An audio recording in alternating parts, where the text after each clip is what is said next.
सभी, I hope आप सभी अच्छे होंगे। चलिए आज का लेक्चर हम शुरू करते हैं। जैसे कि आपने पिछले लेक्चर में जाना था कि जो है सो मृदा और भूमि संसाधन के बारे में हमने जाना था पिछले लेक्चर में, कि मृदा क्या होता है, मृदा कितने प्रकार का होता है, और भूमि पर भारत का कैसा स्वरूप है, कि कहाँ कितना पठार है, कितना जो है सो आपका मैदान है, और कितना जो है सो आपका पर्वतीय भाग है। इसके बारे में हमने कल पढ़ा था। और हमने ये भी जाना था कि जो है सो आपका मृदा जैसे 6 प्रकार की होती है। जलोढ़ मृदा, काली मृदा, जलोढ़ मृदा, काली मृदा, लाल या पीली मृदा, लेटराइट मृदा, मरुस्थलीय मृदा और पर्वतीय मृदा। इसके बारे में हमने कल जाना था। तो आज जो हम जानने वाले हैं, आज हम डिटेल से इसको अच्छे से हम पढ़ेंगे कि मृदा क्या होता है। तो कल ने हम क्या क्या जाना था कि मृदा जैसे 6 प्रकार का होता है, और 6 प्रकार का होता है और कौन कौन सा होता है, इसके विषय में हमने कल जाना था। आज जो हम जानेंगे जलोढ़ मृदा के बारे में विशेष रूप से पढ़ेंगे, उसको विस्तार से पढ़ेंगे। जब जलोढ़ मृदा खत्म हो जाएगा तो उसके बाद काली मृदा, और उसका दूसरा नाम है रेगूर मृदा, उसके बारे में पढ़ेंगे। उसके बाद लाल या पीली मृदा। लाल मृदा क्यों बोला जाता है? क्योंकि वह उसमें लौह ऑक्साइड की उपस्थिति रहती है, इसलिए उसे लाल बोला जाता है। और जैसे ही उस पर पानी पड़ता है तो वो पीला हो जाता है, इसलिए उसको क्या बोला जाता है? पीला बोला जाता है। उसके बाद हम पढ़ेंगे लेटराइट मृदा, जो ईंट के जैसा होता है, जो मृदा ईंट के जैसा होता है। उसके बाद हम पढ़ने वाले होंगे आपका मरुस्थलीय मृदा, जो राजस्थान में पाया जाता है, जो मरुस्थल में पाया जाता है। और उसके बाद हम पढ़ेंगे पर्वतीय मृदा।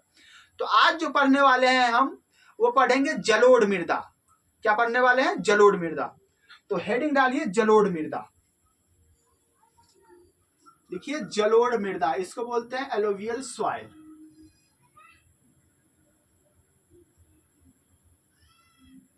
जलोढ़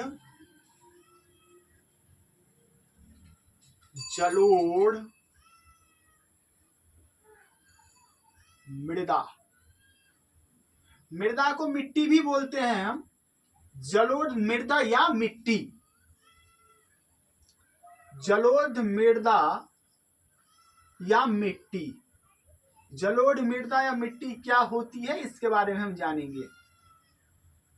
सबसे पहले ये मृदा कौन कौन चीजों से मिलकर के बना है, पहले हम इसको समझेंगे। तो जो है जलोढ़ मृदा आपका जो है सो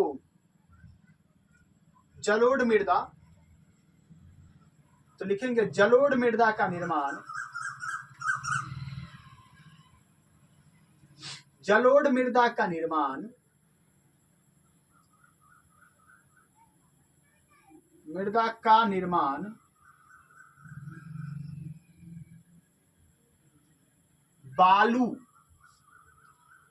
बालू हो गया,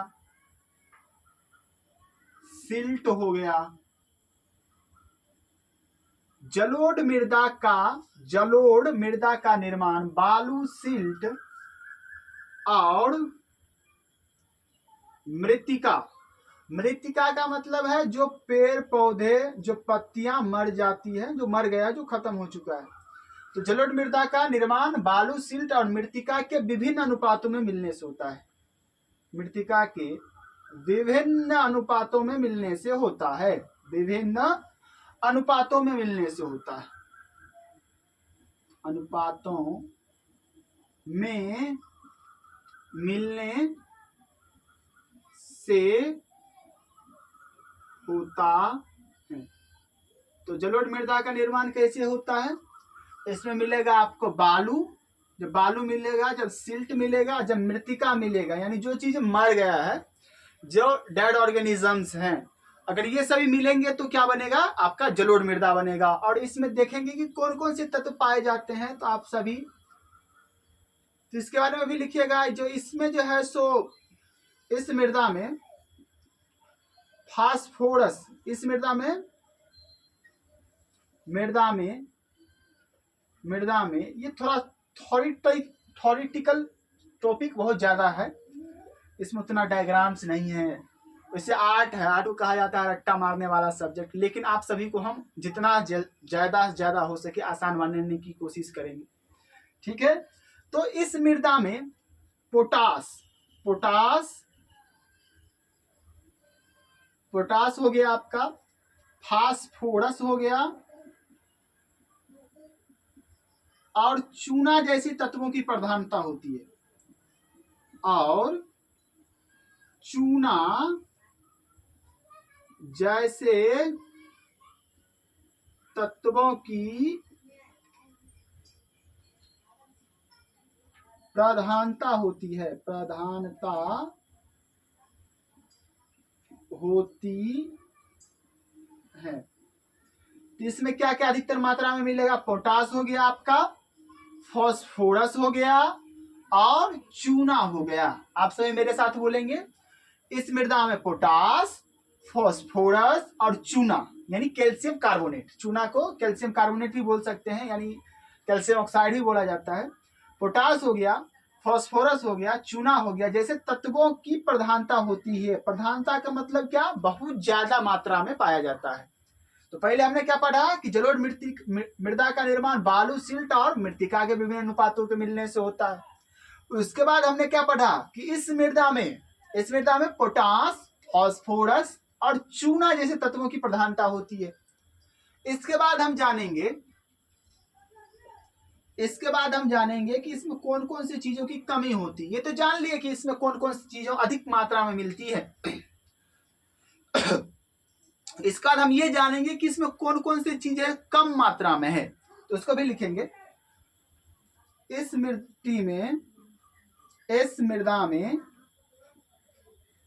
मृदा में नाइट्रोजन हो गया, नाइट्रोजन और जैव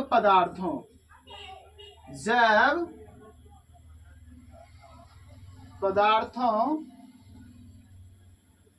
की कमी होती है, यानी कम मात्रा में मिलेगा। कौन कौन से चीज कम मात्रा में मिलेगा बताइए? तो कौन कौन सी चीजों कम मात्रा में मिलेगा? हमारे साथ बोलिए, नाइट्रोजन और जैव पदार्थ। नाइट्रोजन और जैव पदार्थ, यहां तक समझ में आ चुका होगा आपको। इसके बाद हम लिखेंगे यह मृदा, इसकी विशेषताओं को हम लिख रहे हैं। यह मृदा इस मिट्टी में, अच्छा रहेगा ये लाइन अच्छा से बनाएंगे तो, इस मिट्टी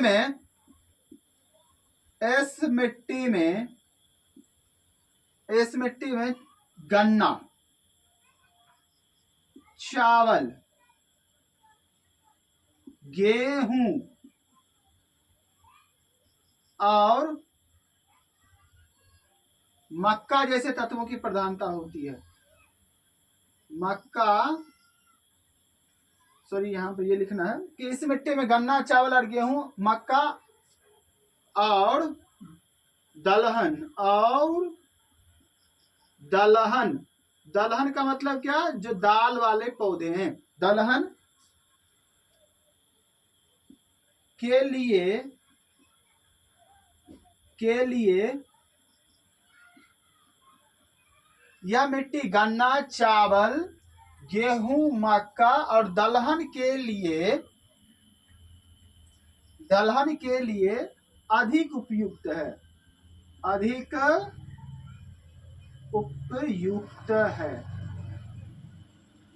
यह मिट्टी किसके लिए अधिक उपयुक्त है?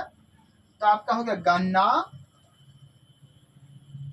चावल, गेहूं और मक्का और दलहन के लिए अधिक उपयुक्त है। गन्ना, चावल, गेहूं, मक्का और दलहन। यहाँ पर गन्ना की खेती बहुत अधिक मात्रा में की जा सकती है। चावल बहुत मात्रा में उपजाया जा सकता है, जैसे बिहार है, तो अपना जो बिहार है ये जलोढ़ प्रधान यहाँ पर मृदा मिलेगा, और खास करके उत्तरी बिहार, यहाँ पर तो खूब जलोढ़ मिट्टी मिलता है। तो उसमें क्या होगा? गन्ना बहुत बढ़िया से हो सकता है, चावल हो सकता है, गेहूं हो सकता है और मक्का हो सकता है। जो उत्तर बिहार है वहां पर बालू प्रधान जलोढ़ है, जिसको दियारा भूमि कहते हैं। क्या कहते हैं? दियारा भूमि कहते हैं। और यहाँ पर क्या होता है कि मक्का का उत्पादन जो है विश्व में सबसे ज्यादा होता है। जैसे खगड़िया जिला हो गया जो उत्तरी बिहार में आता है, वहां पर मक्का का उत्पादन समझिए बहुत ज्यादा होता है। दलहन भी यहाँ पर खूब उपजता है, जैसे गंगा का आसपास का क्षेत्र हो गया हाजीपुर का, वहां पर दलहन भी खूब उपजता है। के लिए क्या बताइए? अधिक उपयुक्त है, यानी इसका उत्पादन अधिक हो सकता है। इसके बाद हम लिखेंगे, इसके बाद अगला पॉइंट हम समझेंगे कि अगला पॉइंट है क्या, इसकी विशेषता और क्या हो सकती है। जब इतना कुछ हो गया तो अधिक उपजाऊ होगा, जिसके कारण क्या होगा कि फसलों में सघनता अधिक होगी। यानी मक्के भी लगा दिए, उसमें राय भी बो दिए, उसमें जो है सो आपका आलू भी लगा दिए। गहन कृषि मतलब सालों भर कृषि होगा। पहला फसल कटा तो उपजा तो घट नहीं रहा है, उपजा तो जितना है बरकरार है। एगो फसल कटा, कुछ देर के बाद, कुछ समय के बाद, 10 दिन 15 दिन 20 दिन के बाद दूसरा फसल बो दिए उसमें, या महीना रोज के बाद वो फसल कटा, उसके बाद जो है सो फिर हम दूसरा फसल बो दिए, फिर वो फसल कटेगा, फिर ऐसे ही करते करते हम साल में 3 से 4 फसल इस मिट्टी में उपजा लेते हैं। तो इसको क्या बोलेंगे, गहन कृषि बोलेंगे। लिखेंगे, यह मृदा उपजाऊ होने के कारण, उपजाऊ होने के कारण,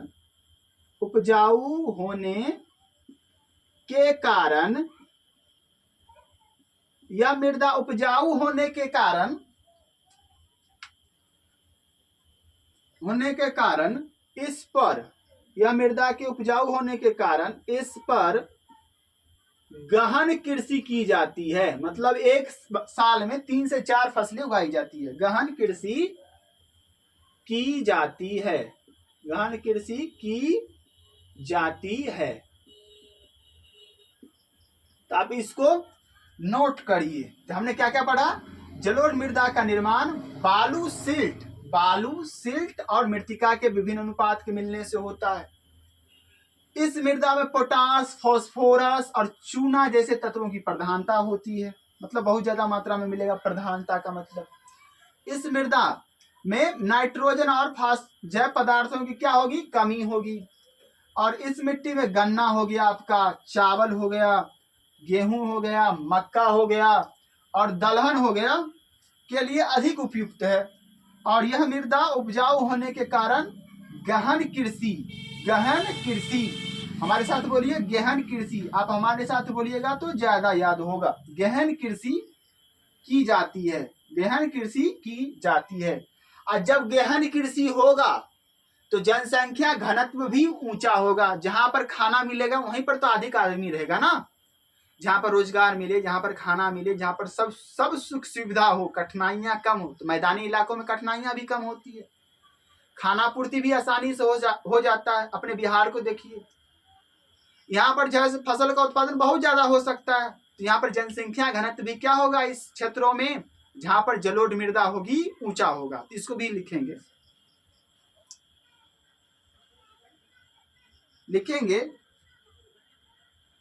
इस क्षेत्र में जनसंख्या, पॉपुलेशन जो होगा, जनसंख्या घनत्व यानी पॉपुलेशन डेंसिटी जो होगा वो होगा ऊंचा होगा। यानी बहुत ज्यादा आदमी रहेंगे, ऊंचा होगा। और सबसे ज्यादा भारत में जनसंख्या घनत्व किसका है, बिहार का है। बिहार में लगभग जो है सो 1108 व्यक्ति प्रति वर्ग किलोमीटर रहते हैं। पूरे भारत में सबसे ज्यादा कहाँ का है, बिहार का है। और इसे दिल्ली को देखा जाए, अगर पूरे भारत में केंद्र शासित प्रदेश को भी मिला दे और जो है राज्यों को भी मिला दे तो दिल्ली का आ जाएगा 11,008 किलोमीटर प्रति व्यक्ति होता है दिल्ली का, जो भारत में सबसे ज्यादा है। अगर राज्यों में बात करें तो किसका होगा, बिहार का होगा। अब बिहार का इतना जनसंख्या क्यों है, इसका एक कारण आपका जलोढ़ मृदा भी है। यहाँ पर मरुस्थलीय मृदा होता तो जनसंख्या घनत्व इतना नहीं जा सकता था। ठीक है, तो हमने क्या क्या पढ़ा, इसको आप नोट करिए।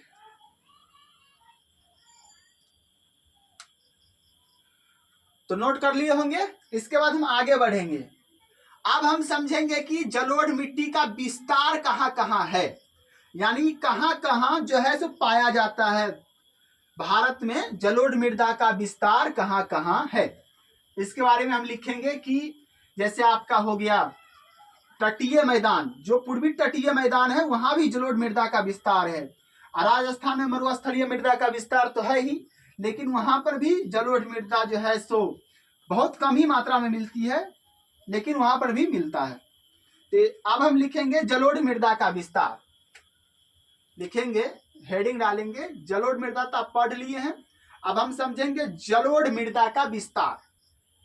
भारत में जलोढ़ मृदा का विस्तार, ये अच्छा रहेगा लिखने में।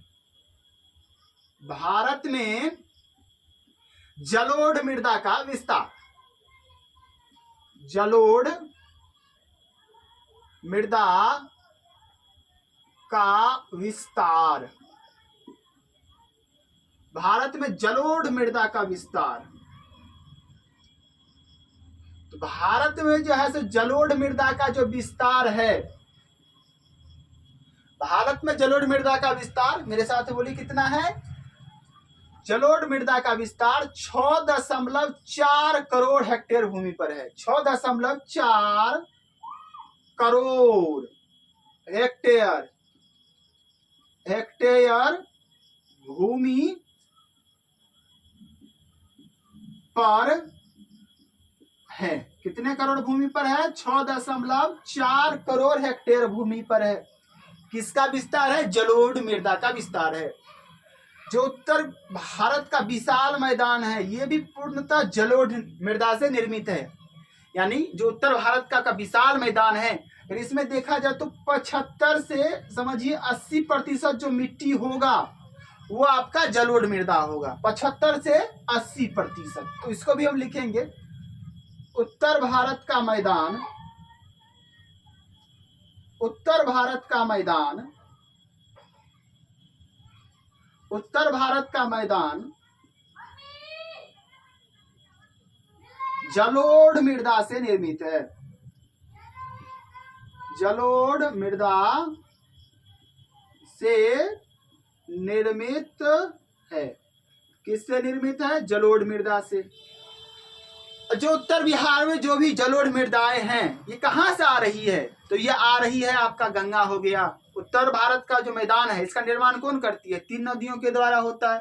गंगा हो गया, गंगा नदी तंत्र हो गया, सिंधु नदी तंत्र हो गया और ब्रह्मपुत्र नदी तंत्र हो गया। इसी के द्वारा तो उत्तर भारत के विशाल मैदान का निर्माण होती है, जो आपको जैसे पंजाब से लेकर के और असम तक फैला है। पंजाब से लेकर के कहां तक फैला है? असम तक फैला है।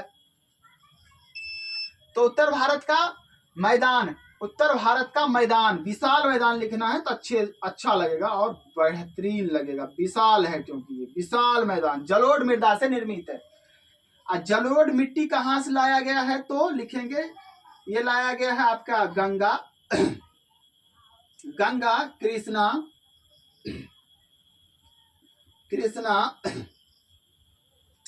गोदावरी, गंगा, सिंधु और ब्रह्मपुत्र, सिंधु और ब्रह्मपुत्र नदियों से जो निर्मित, जो जलोढ़ निक्षेपित हुआ, जलोढ़ निक्षेपित का मतलब क्या होता है? कहूं जमा होना। अगर यहाँ पर हम कोनो चीज है, जैसे यहाँ पर एक कोई वस्तु रखा हुआ है, इस पर हम मिट्टी रख दे, कुछ रख दे ऐसे करके, तो क्या हो गया? निक्षेपित होना बोलते हैं। इसे क्या बोलते हैं? निक्षेपित होना। कहीं चीज पर कोनो चीज का जमा होना क्या बोलते हैं? निक्षेपित होना। तो यहाँ पर क्या जमा हो गया? जलोढ़ मृदा जमा हो गया। तो जलोढ़, तो गंगा, सिंधु और ब्रह्मपुत्र, गंगा, सिंधु और ब्रह्मपुत्र से क्या होता है? जलोढ़ मृदा, जलोढ़ मृदा का क्या होता है? निर्माण होता है। जलोढ़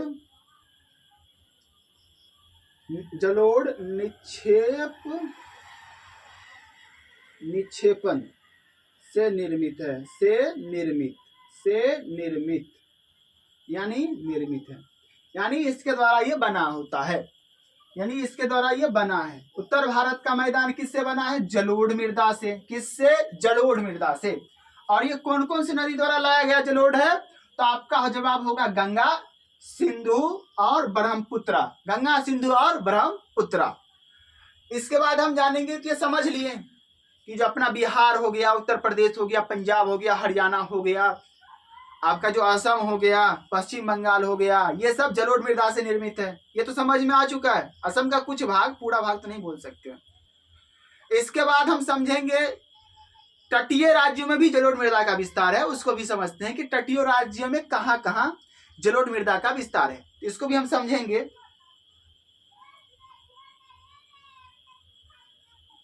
अब हेडिंग अब लिखिएगा तटीय राज्यों में जलोढ़ मृदा का विस्तार। ये कंपटीशन में भी पूछा जाता है, आपके बोर्ड में भी पूछा जाएगा।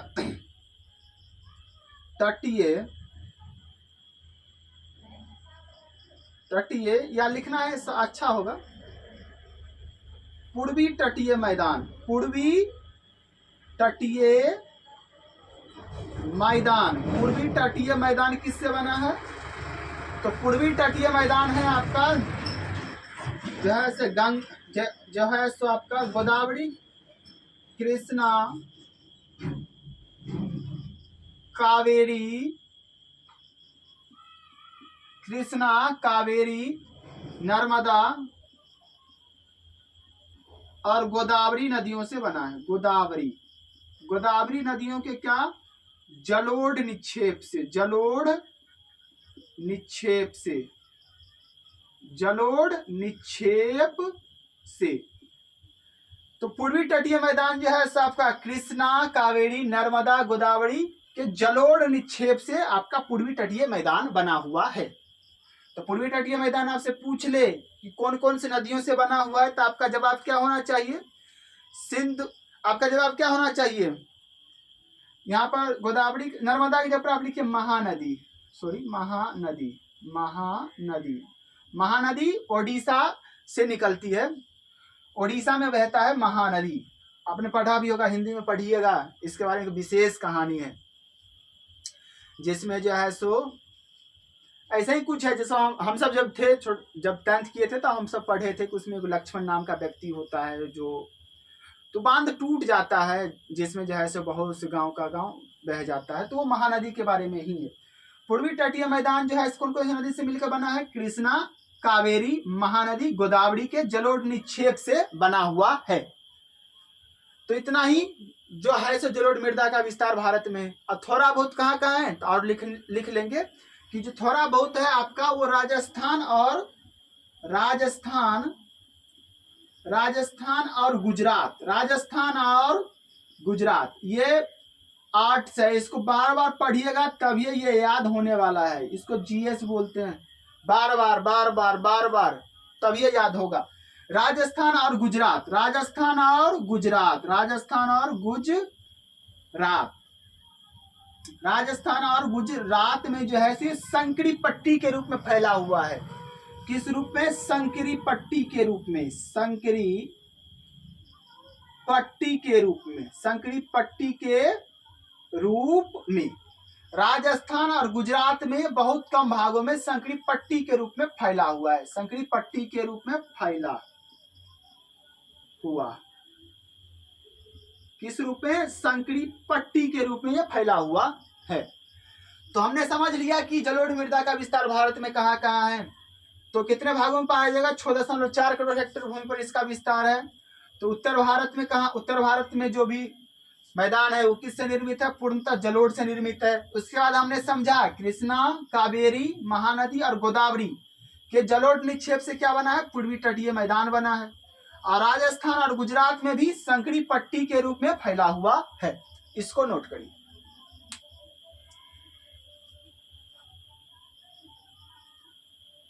इसके बाद हम समझेंगे जलोढ़ मिट्टी का प्रकार। अभी तक ने हमने क्या क्या समझ लिया है? तो पहला हमने समझा जलोढ़ मृदा की क्या विशेषताएं हैं, उसका निर्माण कौन कौन से पदार्थों से वो बना हुआ है, और उसको हम जलोढ़ क्यों कहते हैं? क्योंकि वहां पर अधिक उपजाऊ होता है। अधिक उपजाऊ होने के कारण इसको क्या कहा जाता है? जलोढ़ कहा जाता है। ये भी हमने समझ लिया। उसके बाद हमने क्या समझा कि भारत में जलोढ़ मृदा का विस्तार जो है वो कहाँ कहाँ है। इसके बाद जो हम समझने वाले हैं वो हम समझेंगे जलोढ़ मृदा के प्रकार, कि जलोढ़ मृदा कितने प्रकार का होता है। तो जलोढ़ मृदा जो है सो आपका लिखिएगा जलोढ़ मृदा के प्रकार, जलोढ़ मृदा के प्रकार, जलोढ़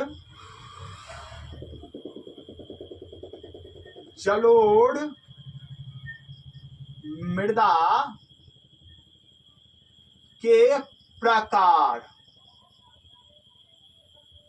जलोढ़ मृदा के प्रकार। किसके आधार पर? हम बताए थे कि कोई भी विभाजन हो, कोई भी प्रकार हो, वो कुछ ना कुछ आधार पर होता है, कोनो न कोनो बेसिस पर होता है, कोनो न कोनो तरीका होता है उसको बांटने का, तभी वो बढ़ पाता है, वैसे तो वो बढ़ ही नहीं पाता।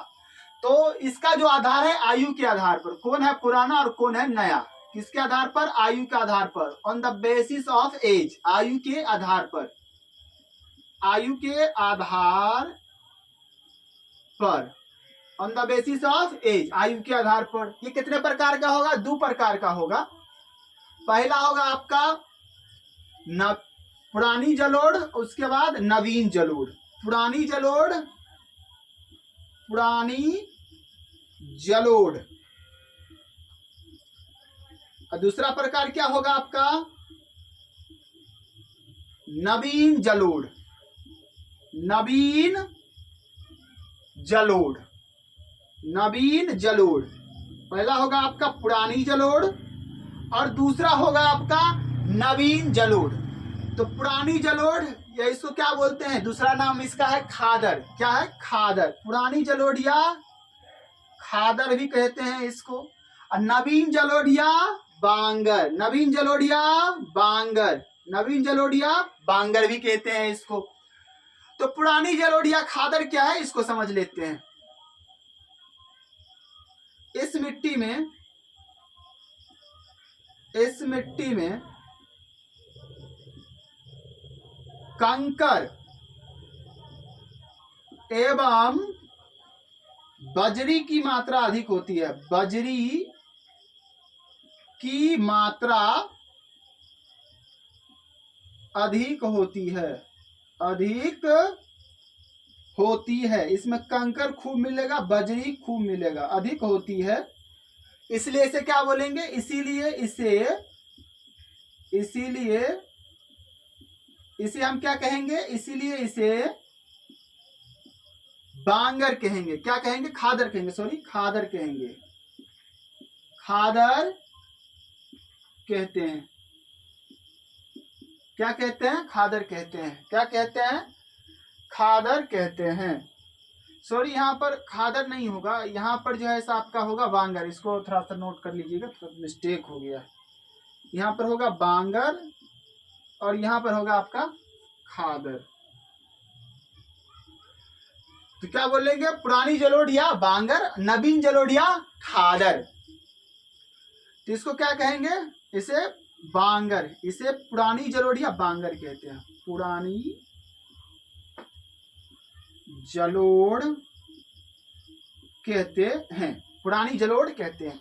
नवीन जलोढ़ क्या है? इस मिट्टी में, लिखिएगा इसके बारे में, इस मिट्टी में,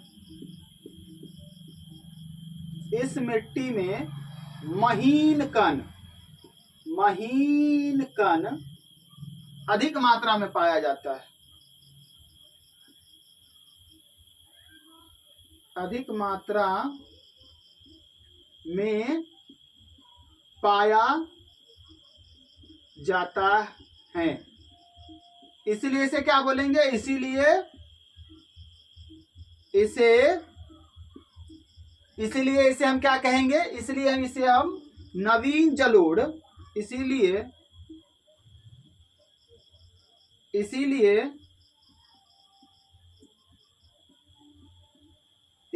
इसे नवीन जलोढ़, नवीन जलोढ़ या खादर कहते हैं, या खादर कहते हैं। नवीन जलोढ़ या खादर कहते हैं। इसका विशेषता क्या होगा? यह बहुत अधिक उपजाऊ होगा, अधिक उपजाऊ, अधिक उपजाऊ, अधिक उपजाऊ होगा। इसमें बालू प्लस मृत्तिका, इसमें बालू प्लस मृत्तिका का अनुपात बहुत अधिक होगा। इसमें बालू प्लस मृत्तिका मिलेगा तो ये अधिक उपजाऊ होगा, ये कम उपजाऊ होगा। ये क्या होगा? पुराना जलोढ़ या बांगर कम उपजाऊ होगा, उपजाऊ। ये कम उपजाऊ होगा, ये अधिक उपजाऊ होगा।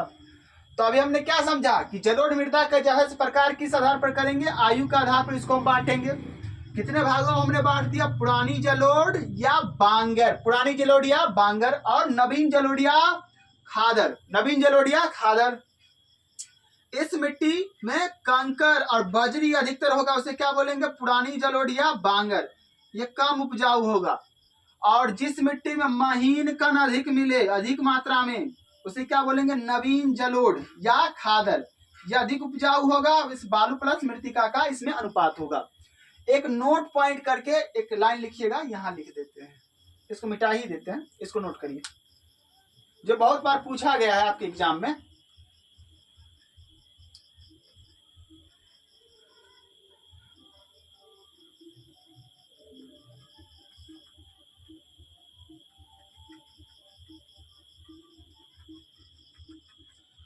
तो उसके बारे में भी लिखेंगे कि जो है सो आपका जो बालू प्रधान जलोढ़ है उसे दियारा भूमि कहते हैं, जो उत्तर बिहार में इसका बहुत ज्यादा विस्तार है। और यहाँ पर मकई की खेती जो है सो के लिए विश्व प्रसिद्ध है। यही नोट करके यही पॉइंट हमको लिखना है। ये पूछा भी जाता है बहुत सारे एग्जामों में, बोर्ड में भी हो सकता है पूछ ले इस बार। क्या लिखेंगे? बालू प्रधान जलोढ़ को बिहार में, उत्तर बिहार में, उत्तर बिहार में, उत्तर बिहार में, उत्तर बिहार में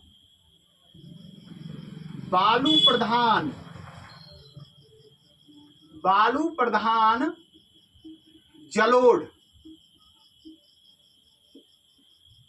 जलोढ़ हैं, जिसे दियारा भूमि कहते हैं, जिसे दियारा भूमि कहते हैं, दियारा भूमि कहते हैं, जो किसके लिए प्रसिद्ध है? जो मक्का उत्पादन के लिए विश्व प्रसिद्ध है, जो मक्का उत्पादन के लिए